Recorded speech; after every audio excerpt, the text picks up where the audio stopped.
Je crois qu'il y a pas de mots, pour décrire, ce qu'une mère peut vivre, en fait.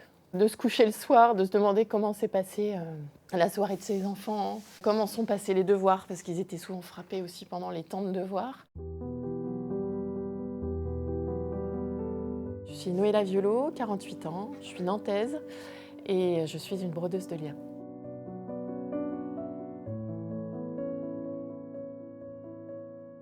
J'ai épousé un homme violent, une violence psychologique et morale dans un premier temps, qui s'est transformée quand j'ai décidé de partir et que j'ai annoncé que j'allais quitter le foyer. 6 mois après la séparation, ma fille a parlé des violences qu'elle subissait auprès de sa psychomotricienne qui l'accompagnait depuis plusieurs années. En France, c'est assez fréquent de tout de suite mettre la parole de la mère en doute. Il y a une forte suspicion en fait. Et j'y ai pas échappé.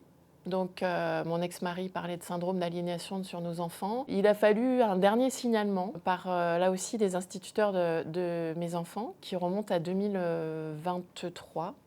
Et là, il y a une dernière enquête sociale parce que mon ex-mari s'est pas présenté à des convocations des services sociaux à plusieurs reprises. Donc là, c'est comme s'ils avaient fait un petit pas de côté sur toute notre enquête. Et puis là, il y a des choses qui leur sautaient un peu aux yeux. Et puis, on est enfin arrivé à une condamnation du père fin 2024.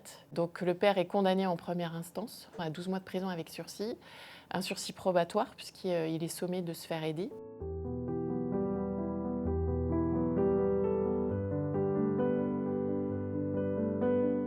Et j'aime bien l'idée du tissage, de la broderie, parce qu'il faut du temps. Et il faut du temps pour se réparer, il faut du temps pour suturer ses blessures. Et c'était aussi un moyen de montrer à mes enfants qu'on peut toujours créer, même en ayant vécu du sombre, du moche, on peut en faire quelque chose en fait.